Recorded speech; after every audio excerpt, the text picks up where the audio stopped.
To what extent had the Revolution changed France by the end of 1791?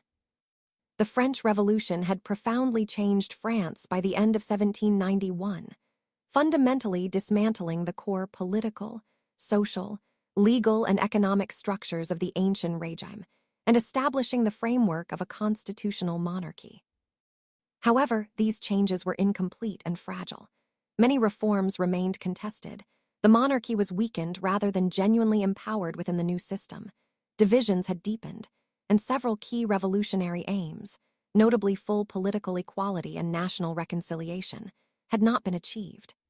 Overall, the revolution had transformed France far more than it had preserved the old order, but it had not yet created a stable or fully realized new society.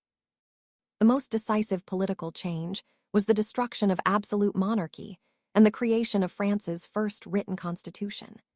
By September 1791, Louis XVI had reluctantly accepted the Constitution of 1791, which turned France into a constitutional monarchy.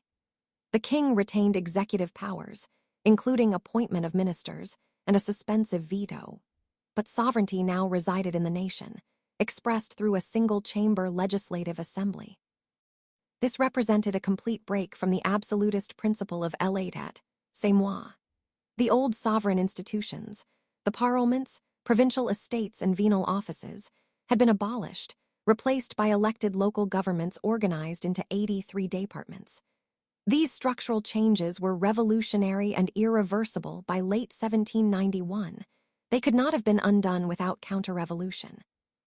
Socially, the revolution struck at the heart of privilege in the famous night of 4-5 August 1789, when the National Assembly abolished feudalism, seigneurial dues, tithes, venality of office, tax exemptions, and hunting rights in what became known as the Bonfire of Privileges.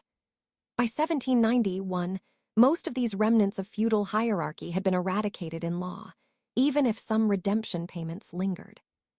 The Declaration of the Rights of Man and of the Citizen, August 1789, proclaimed equality before the law, freedom of speech, religion, and property rights, principles that directly contradicted the hierarchical society of orders.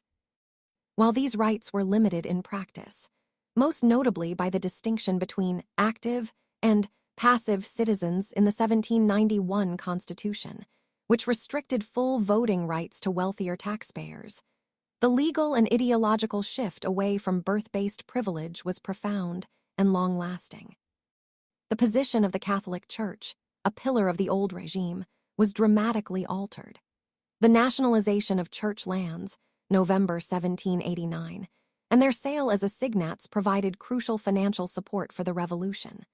The civil constitution of the clergy, 1790, turned priests into salaried state officials elected by citizens, breaking papal authority and ending the church's independent corporate status.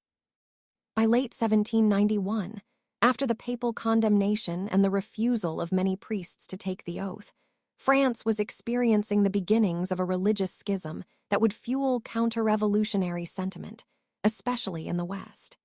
This represented a radical secularization of public life unmatched elsewhere in Europe at the time. Economically, the abolition of internal tariffs, guild monopolies, strengthened by the Le Chapelier Law of June 1791, banning associations of workers, and the introduction of uniform weights and measures pointed towards a freer national market. The assignat system, however, had already begun the slide into inflation, showing that economic transformation brought instability as well as modernization.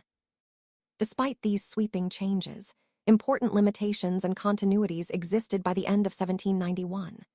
The monarchy survived, albeit in greatly reduced form, and Louis XVI remained head of the executive. The flight to Varennes, June 1791, and the subsequent Champs de Mars massacre exposed deep mistrust between the king and much of the population, yet the constitutional settlement still attempted to preserve a hereditary monarchy. Politically, the franchise remained highly restricted. Only about 4.3 million active citizens could vote for electors, and only around 50,000 wealthy men could sit in the legislative assembly. This bourgeois settlement alienated both radicals, who wanted a more democratic republic, and conservatives, who rejected any limitation on royal power. Socially, full equality had not been achieved. Women, slaves in colonies, until 1794, and the poorest classes were excluded from political rights. The nobility and clergy had lost legal privileges, but many émigrés retained wealth abroad, and counter-revolutionary sentiment was growing, symbolized by the Declaration of Pillnitz in August 1791. In conclusion, by December 1791, the revolution had changed France to a very great extent.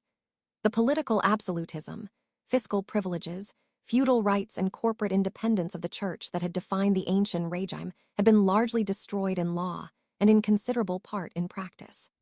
The Declaration of Rights and the 1791 Constitution laid ideological and institutional foundations that would influence France and Europe for generations.